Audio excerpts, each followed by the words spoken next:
వెనిజులాపై America దూకుడు పెరిగితే, ఉద్రిక్తతలు పెరిగితే, యుద్ధం అనివార్యమైతే ఆ ప్రభావం ప్రపంచ చమురు ధరలపై ఎలా ఉంటుంది సార్? ముఖ్యంగా భారత్ పై ఎలాంటి ప్రభావం ఉండొచ్చు? అంటే వాస్తవంగా వెనిజులా ఆ ప్రపంచంలోనే అత్యధిక చమురు నిక్షేపాలున్న దేశం. Proven oil reserves. ఇప్పుడు ప్రపంచంలో చమురు ఉత్పత్తిలో సౌదీ అరేబియా ప్రామినెంట్. కొన్ని అంచనాల ప్రకారం అత్యధిక చమురు నిక్షేపాలు సౌదీ అరేబియాలో ఉన్నాయని కూడా అంటారు. బట్ కొన్ని అంచనాల ప్రకారం సౌదీ అరేబియా కన్నా ఎక్కువ వెనిజులాలో ఉన్నాయని అంటారు.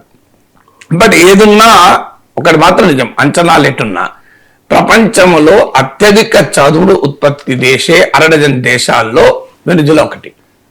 అత్యధిక చమురు నిక్షేపాలు ఉన్న దేశాలు అది Saudi Arabia, Russia, Iran, Iraq, Qatar, ఇలా లెక్క తీస్తే ఒక అమెరికాతో సహా. America is also one of the producers of energy. So ఈ దేశాలలో వెనిజులా ఒకటి. కానీ వెనిజులా పైన అమెరికా విధించిన ఆంక్షల వల్ల ఇవాళ వెనిజులా ఆయిల్ ప్రొడక్షన్ ఎక్కువ లేదు. ఇవాళ daily 6 lakh barrels per day. అందువల్ల 6 లాక్ బీపీడి మాత్రమే వెనిజులా ప్రొడ్యూస్ చేసి అమ్ముకోగలుగుతుంది. ఇది అమెరికన్ శాంక్షన్స్ వల్ల. అందువల్ల ఇమీడియట్ గా ప్రపంచ చమురు మార్కెట్ లో demand and supply mismatch కాదు. ఎందుకంటే still it is a minor supplier కనుక. అంటే రిజర్వ్స్ ఉన్నాయి, పొటెన్షియల్ ఉంది, శాంక్షన్స్ వల్ల ప్రొడ్యూస్ చేయలేకపోతున్నారు. ఇక వెనిజులా ఆయిల్ పైన శాంక్షన్స్ ఉండడం వల్ల ప్రపంచంలో చాలా దేశాలు మీకు వెనిజులా ఆయిల్ కొనడం లేదు. ఇప్పుడు మీకు ఉదాహరణకు లాస్ట్ ఇయర్ మొత్తం 1 మిలియన్ బ్యారల్స్ కొన్నది ఇండియా మొత్తం. సో ఇండియన్ ఆయిల్ ఇంపోర్ట్స్ లో అరౌండ్ లిటిల్ ఓవర్ 1% వెనిజులా నుంచి. దాదాపు మనం జీరో తెచ్చుకున్న అమెరికా ఒత్తిళ్ల మేరకు. అందువల్ల వెనిజులా ఆయిల్ మొత్తం కొంటున్న చైనా. అందువల్ల ఒక ఇంపాక్ట్ అయితే చైనాకి ఇంపాక్ట్ అవుతుంది. ఎందుకంటే ప్రపంచంలో శాంక్షన్ ఆయిల్ అది రష్యా నుంచైనా, ఇరాన్ నుంచైనా లేదా వెనిజులా నుంచైనా కొంటున్నది. ట్రంప్ ఆంక్షల్ని ఎదిరించి కొనగలిగే సాహసం ఉన్న దేశం చైనా ఒకటే.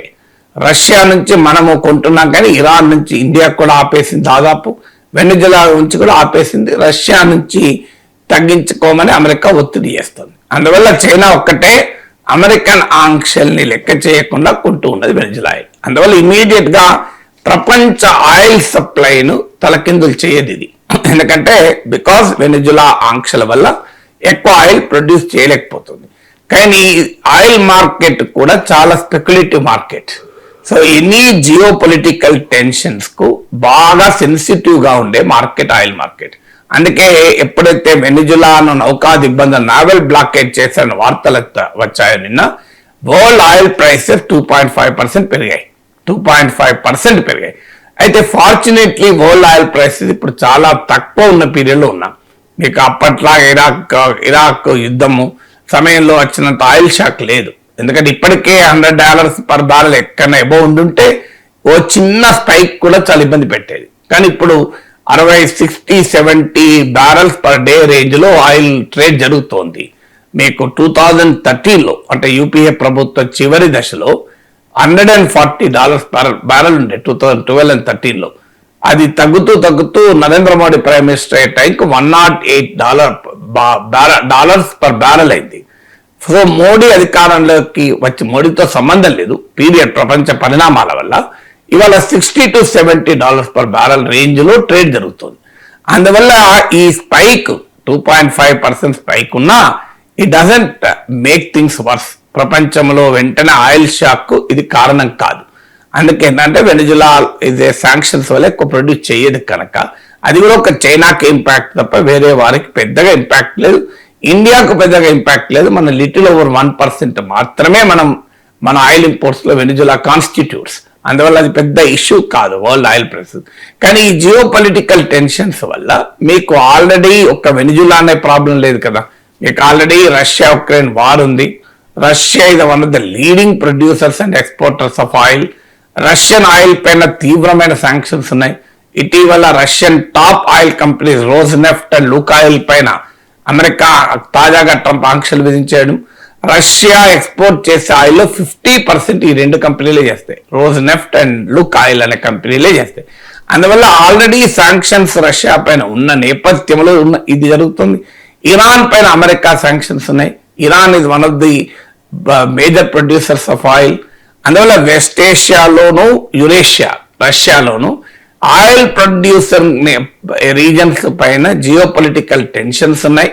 ట్రంప్ సాంక్షల వల్ల జియో ఎకనామిక్ ప్రెషర్స్ పెరుగుతున్న టైంలో వెనిజులా దిగ్బంధం వల్ల యాడ్ అవుతుంది. అంటే it will only contribute to the worsening situation. But ఇని ఫార్చునేట్లీ ఇప్పుడు ఆయిల్ ప్రైసెస్ హెవీగా లేవు గనక వెనిజులా ఆయిల్ ఆగిపోతే ప్రపంచంలో ఆయిల్ డిమాండ్ సప్లైలో భారీగా మార్పు రాదు కనుక బతికిపోతున్నాం.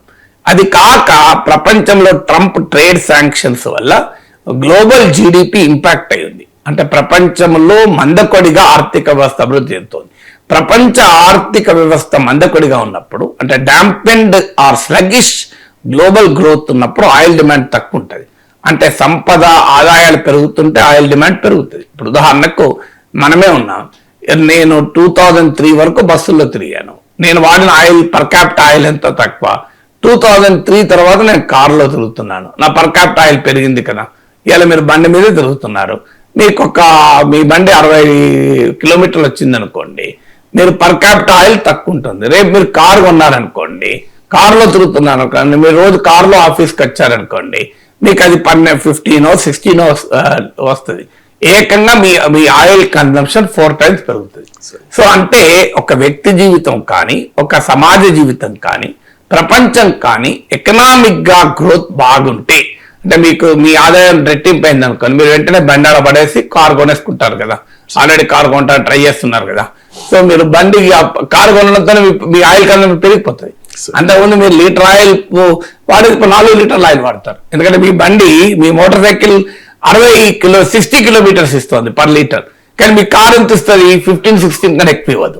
అంటే ఏకంగా మీ ఆయిల్ కన్సంప్షన్ 4 times పెరుగుతుంది. ఇది ఎగ్జాంపుల్ చెప్తున్నా.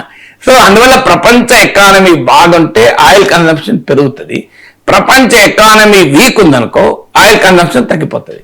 సో అందువల్ల మీకు గ్లోబల్ డిమాండ్ కూడా తక్కువగా ఉండడం వల్ల కూడా ఇవాళ ఈ వెనిజులన్ క్రైసిస్ పెద్దగా ఇంపాక్ట్ క్రియేట్ చేయడం లేదు. లేకపోతే ఇప్పటికే చాలా ఆందోళనకరమైన పరిణామాలు వచ్చాయి.